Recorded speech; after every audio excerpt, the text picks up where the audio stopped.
Hello, હું અરુણા મહેતા બોલું છું. Welcome friends. કૃષ્ણ પ્રિયામાં તમારું સ્વાગત છે. આજે આપણે ગીતાના 13મા અધ્યાય વિશે જોઈશું. 13મો અધ્યાય ક્ષેત્રજ્ઞ યોગ તરીકે જાણીતો છે.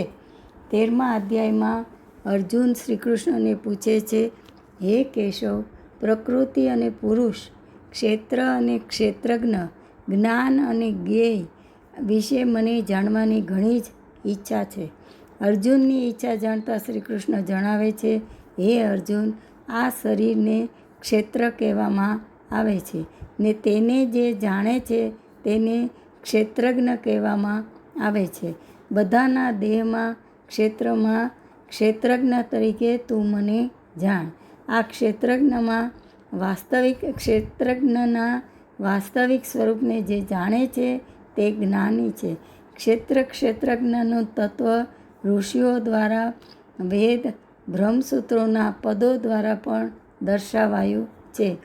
આ શરીર ક્ષેત્ર પંચ મહાભૂતથી બનેલું છે. આ દેહમાં અહંકાર, બુદ્ધિ, ત્રિગુણમયી માયા, 10 ઇન્દ્રિયો, મન તથા 5 ઇન્દ્રિયોના વિષયો, ઈચ્છા, દ્વેષ, સુખ દુઃખ, સ્થૂળ દેહનો પિંડ, ચેતના અને ધૃતિ, આ વિકારોવાળું શરીર છે. એને ક્ષેત્ર કહેવાયું છે. પછી ભગવાન જ્ઞાન અને અજ્ઞાન વિશે સ્પષ્ટતા કરે છે.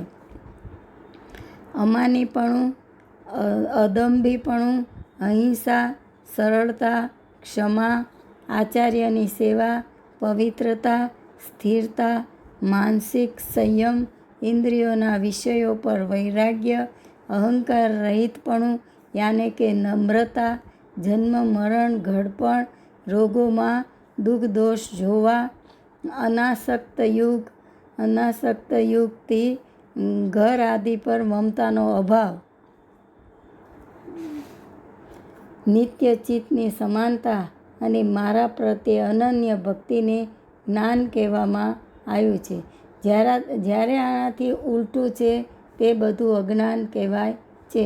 આગળ ભગવાન કહે છે કે હવે જ્ઞેય શું છે તે હું તને કહીશ.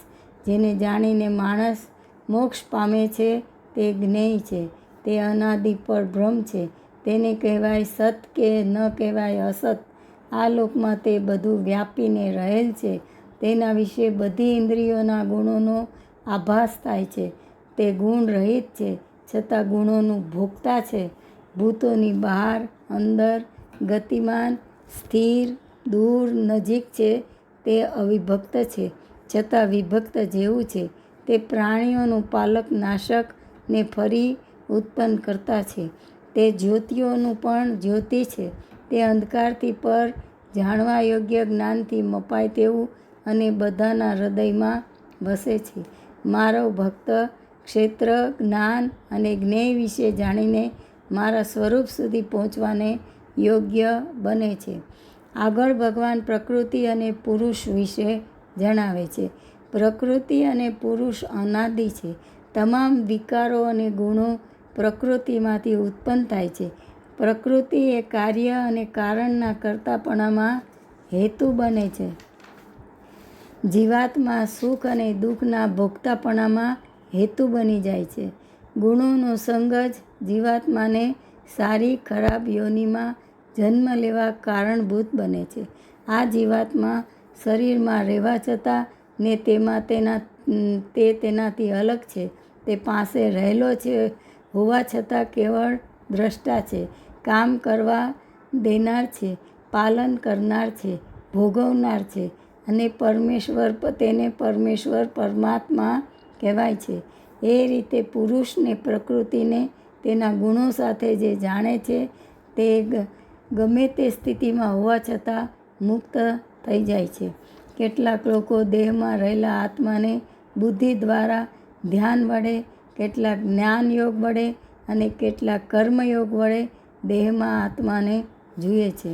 બીજાને જે આ રીતે નથી જાણતા એ લોકો બીજા જે સાક્ષાત્કાર પામેલા છે તેમની પાસેથી સાંભળીને જે ઉપાસના કરે છે તેઓ આ નાશવંત સંસારને તરી જાય છે. હે અર્જુન, જે કાંઈ પણ સ્થાવર, જંગમ પ્રાણી ઉત્પન્ન થાય છે તે ક્ષેત્ર અને ક્ષેત્રજ્ઞના સંયોગથી ઉત્પન્ન થાય છે તેમ જાણ. જે મનુષ્ય સર્વ પ્રાણીમાં સમાન રહેલ પરમેશ્વરને પ્રાણી નાશ પામ્યા છતાં જુએ છે તે ખરું જુએ છે. તે સચ્ચિદાનંદ રૂપ આત્માનો તિરસ્કાર કરતો નથી ને છેવટે તે મોક્ષને પામે છે. પ્રકૃતિ વડે જ કર્મો થાય છે અને આત્મા અકર્તા છે એમ જે માને છે તે સાચું સમજે છે. જુદા જુદા પ્રાણીના ભાવ એકમાં રહેલા છે અને તેમાંથી વિસ્તાર પામેલા છે તેમ જે જાણે છે તે જ બ્રહ્મત્વને પામે છે.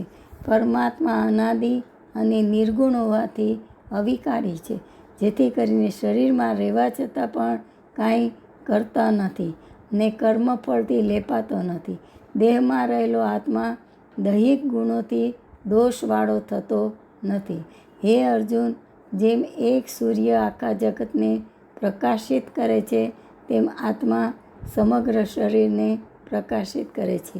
હે અર્જુન, જે જ્ઞાન દ્રષ્ટિથી ક્ષેત્રજ્ઞના ભેદને માયામાંથી છૂટવાના ઉપાય જાણે છે તે બ્રહ્મત્વને પ્રાપ્ત કરે છે.